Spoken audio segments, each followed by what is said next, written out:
Oh, so you've bought a house? If that's true, I'd like to live with you.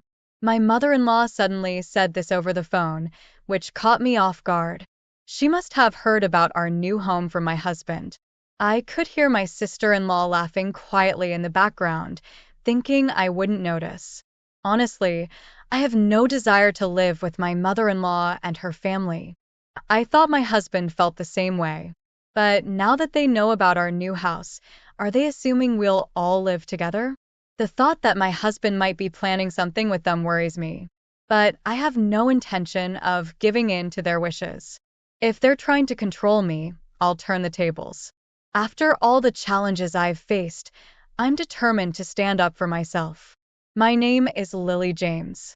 I'm 28 years old and work at a big financial company. I married my husband, Larry, 2 years ago. We don't have kids yet, and that's a choice we made together. We're both focused on our careers, working hard every day to move up. We agreed to think about having kids once our careers were more settled. It was a serious decision we made together, sharing our honest thoughts.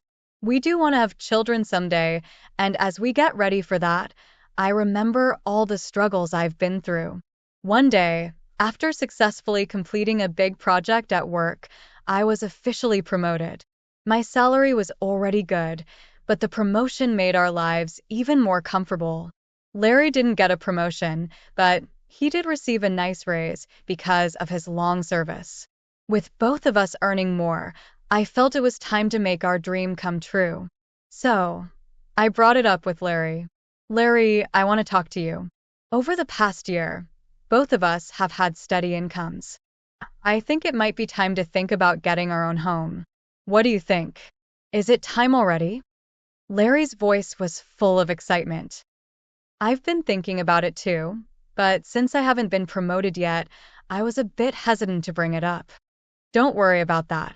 It's not like only one of us has to be the one making money. I was thinking we could build the house in my name. Really? Well, you do earn more now. If you're okay with it, let's build the house in your name. All right, let's do that. Let's go see some model homes on our next day off. Sounds great. We shouldn't miss this chance. I felt really thankful to have Larry, especially in moments like this when we share the same values. The next week, we made an appointment to see model homes as planned. We looked at different styles of houses, imagining what our own home could be like. On weekends, we started drawing simple floor plans together, doing research online. During a recent visit to a construction company, they suggested that instead of leaving everything to them, it would be better if we had a clear image of what we wanted for a more satisfying home. So Larry and I started creating that image. However, neither of us knows much about architecture or design. Even with research, it takes time to figure things out. While taking breaks, we kept working on it. Then, the doorbell rang. I thought it was a delivery, but when I opened the door, my mother-in-law was standing there unexpectedly. Mom, what brings you here so suddenly? I asked. My mother-in-law sometimes drops by without notice. She gave me a sharp look, then took off her shoes and walked into the house without saying a word. I'm here, Larry, she called out. Mom, what's up? Larry looked surprised. Did you have some business around here? To Larry's question, his mother looked a bit confused. Yes, I mentioned it to Lily over the phone earlier, but it seems you didn't know. Oh, I see. Maybe Lily forgot to tell me. Seems like it. Lily, even though she's still young, has a terrible memory. That's not true, Mom. Lily isn't forgetful. She's incredibly busy with work and also takes care of the household. Her mind is always full of things to do. You're such a kind boy, Larry. If your late father were here, he definitely wouldn't have forgiven that. I really respect Lily from the bottom of my heart. So, Mom, why did you come here today? Larry's mother smiled and then slowly took out a travel brochure from her bag, opened it to a page with a post-it note, and laid it on the table. Listen, Larry, I've always wanted to go to American Falls. Won't you take me, please? My mother-in-law said excitedly, catching us off guard. Larry and I were left staring at her in surprise. She kept pushing Larry, who was clearly flustered. Come on, Larry, you agree, right? Think of it as a way to show you're a good son. Wait a minute, Mom. It's tough for me to plan a trip out of the blue like this. You can come too, Lily. Actually, I was thinking of going with Julie, but if Larry wants to join, we can make it a family trip. Julie is Larry's sister. What are you talking about? Lily is here, and I can't get time off work. Plus, isn't it strange for me to pay for a trip for you and Julie? Not strange at all. Spending money on family is a wonderful thing, don't you think, Lily? She suddenly turned to me, expecting my agreement. Even though I was shaken, I calmly expressed my opinion. Using your own money for family isn't bad, but I think it's different when you impose it on others. What do you mean by that? Are you saying I'm trying to force Larry to pay for the trip? She snapped. I didn't mean it in a harsh way, but it sounded like you wanted us to cover the costs. Lily, that's terrible. I never intended that, but now you're making me out to be the bad guy in front of Larry. I'm so shocked. That's not what I meant. I tried to explain. I just answered honestly. Okay, no need for excuses. Lily, why are you so heartless? You must not like me, do you? My mother-in-law, visibly upset, glared at me with cold eyes. This always happens when she comes over. She finds some reason to ask for money, which she and Julie end up spending quickly. Spending money on family sounds nice, but what my mother-in-law does feels more like extortion. The situation is entirely different when Larry gives them money out of kindness. No matter that they're family, I never really liked Larry's pushy mother and sister. According to Larry, they became this way after his father passed away. Larry's father died when he was in high school, and since then, they've lived as a trio. When his strict father was alive, he managed the finances. But after he passed, there was no one to stop them, and they even spent the life insurance money freely. Also, since Julie works part-time and doesn't earn much, their life is always financially strained. This is why she regularly visits our house, making excuses like life is tough or other similar reasons. I want to relax and travel somewhere, so I'll try to get money from Larry. Before marrying Larry, it seemed like he was always giving in to his mother's demands after his father passed away. He felt obligated to take care of her. But since marrying me, Larry has started to see their true nature. Even though they keep asking for money, he's been working hard to say no. That's a big step for Larry. He's also become more confident in standing up to his mother. When she says things like, "You don't like me, do you?" or "Why should I bother with an ungrateful daughter-in-law?" Larry now responds firmly. He tells her, "Just because you're my mother doesn't mean you can talk badly about Lily. She just answered your question honestly." "You're taking Lily's side?" his mom would ask. "What are you talking about?" "I think you're in the wrong here, Mom." "That's so unfair. Lily must have turned you against me. You used to be such a kind child before we got married." Larry stayed strong and said, "I'm telling you, that's not it. I'm saying this because it's how I feel." Larry's firm response shocked his mother, who wasn't used to him standing up to her. Frustrated, she bit her lower lip and said, "Fine," before leaving. After she left, Larry turned to me and said, "Lily, I'm sorry I always make you uncomfortable." "It's okay," I replied. "You stood up for us this time. Once we build our own home, we'll be farther away, and we won't have to interact with your mom as much." "Yeah, that would be a relief," Larry agreed. "If you're okay with it, I'm grateful." The place we're considering for our new home is quite far from our current apartment, making it more convenient for both our workplaces. Right now, our apartment is about 6 train stations away from Larry's family home, but the new house will be 2 times farther, and getting there would involve complex transfers. If we don't give them the address, they won't be able to find our new home. It's a good chance to create some distance from my mother-in-law. Later, we submitted our floor plan to the construction company, and they started building. 3 months later, our $850,000 dream home was completed. We managed to squeeze in some time from our busy schedules to pack for the move. A few days before moving, I got a call from my mother-in-law while I was busy packing. I put her on speaker and answered the phone. "Hello," I said. In an unusually high-pitched voice, she asked, "Lily, when are you moving? You bought a house, right? I want to live with you." She must have heard about our new home from Larry, and her sudden request left me speechless. I could hear Julie, my sister-in-law, chuckling in the background, saying, "That's great. We can make Lily work for us every day." Mom, you came up with a good idea. Do they think I can't hear them?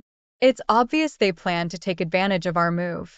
I can just picture them thinking they'll have an easy life with me doing all the work. Honestly, I have no intention of living with them. I thought Larry felt the same, but now that they know about the new house, are they assuming we'll all live together? The idea that Larry might be in on this with them makes me a bit worried, but there's no way I'm letting them have their way. If they think they can use me, I'll turn it around and use them instead. I told them the date of our move, and my mother-in-law and Julie said, "We'll come to the apartment in the afternoon that day. Take us with you in the car and arrange the movers for us too." Then they hung up after making their demands. Of course, I have no intention of going along with this. First, I need to check with Larry. As I was about to talk to Larry, I realized he was already standing behind me. "Larry, you were there?" "Yeah, I came to say we should take a break." "Was that Mom on the phone just now?" "Yes, I was going to talk to you about it." "Why did you tell your mother about our new home?" "It's not like that. When Mom came over last time, she saw the floor plan of our new house. She kept pestering me about it every day, so Lily, I'm really sorry." "I see. So, you don't plan to live with your mother, right?" "Of course not. After hearing that call, I'm even thinking we should cut ties with her." Larry's face showed more anger than I'd ever seen before. It was the first time I had seen him this upset. From what Larry told me, my mother-in-law had seen the layout of our new home and assumed it was a big house. She pretended to be interested and kept calling Larry, asking about the number of rooms and other details. But it seems Larry is on my side, which is a huge relief. With that, there's no problem at all. This made me determined to finally stand up to my mother-in-law. I've had enough of her trying to control everything, but that ends now. I'll make sure to handle this properly. Finally, the day of the move arrived. Larry and I had the movers come early in the morning to transport all our things. We then drove to our new home in our car. By the time we finished moving everything, it was already past 4 p.m. While taking a break, we checked our phones and saw dozens of missed calls from my mother-in-law. "She called me too," Larry said, sounding tired. Just as he said that, my mother-in-law called again. I answered, putting the phone on speaker. "Hello, Lily. Where are you? I told you I'd be at the apartment in the afternoon, didn't I?" "Yes, you did say that. So, what can I do for you?" I replied calmly. "What do you mean? What can I do for you?" "You didn't arrange for the movers. I've been waiting at home, and not a single truck has shown up. So, I had to go to your apartment myself." "Is that so? Well, that's too bad," I responded coolly. "But I didn't arrange for any movers." "What? That's not the agreement." "Where is your new house?" she demanded. "Do you really think I'd tell you that?" I said clearly, hearing her gasp in disbelief. She probably thought that as long as Larry was involved, she could always get her way. But Larry is different now. He's on my side, determined to cut off the unhealthy ties with his family. Feeling the need to release all my pent-up emotions, I spoke firmly. "Just so you know, Neither Larry nor I have any intention of living with you two. From now on, please stay out of our lives. What are you saying? Your opinion doesn't matter. It's up to Larry to decide. At least tell me where the new house is right now, she insisted. Huh. And how exactly are you planning to get here without even knowing the address? This house is in my name, and I have the right to decide who lives here. If you two try to show up uninvited, it's trespassing, and I will not hesitate to take legal action, I stated firmly. Trespassing? How rude of you to say that about your husband's family, she snapped. At that point, Larry spoke up, his voice cold and firm. Family? My father, who was a true family member, is already gone, isn't he? What are you saying, Larry? She asked, sounding shocked. After hearing that last phone call, I'm done with both of you. Just being related to you by blood is embarrassing. From now on, my family is only Lily and me. I no longer consider you two as my family. Wait, Larry. Don't say such things, she pleaded. Don't bother us again. Got it, Larry said, hanging up without waiting for her reply. He then quickly blocked her number on his phone. Hey Larry, are you really okay with this? I asked, concerned. Yeah, he replied with a sense of finality. I finally realized that Mom was just using me for her own benefit. I feel completely relieved now. Larry truly looked refreshed, and I could see that he meant every word he said. That's how we, as a couple, finally managed to cut off the toxic ties with my mother-in-law and sister-in-law. Afterward, they had to drastically change their lifestyle since Larry stopped supporting them financially. Without any contact with Larry, they lost their safety net. My sister-in-law's part-time job wasn't enough to cover their expenses, and my mother-in-law, who had been a housewife for so long, had to start working part-time as well. She wasn't used to the work environment, and her inexperience often made her clumsy and unpopular at her job. Meanwhile, Larry and I are enjoying a peaceful life in our new home, free from the stress of sudden visits from my mother-in-law. Our home is finally a place where we can relax and be ourselves. I'm endlessly grateful to Larry for believing in me and for having the courage to cut ties with his toxic relatives. I know we might face challenges in the future, but I trust Larry completely. We will support each other no matter what comes our way and continue to walk through life together, stronger and closer than ever.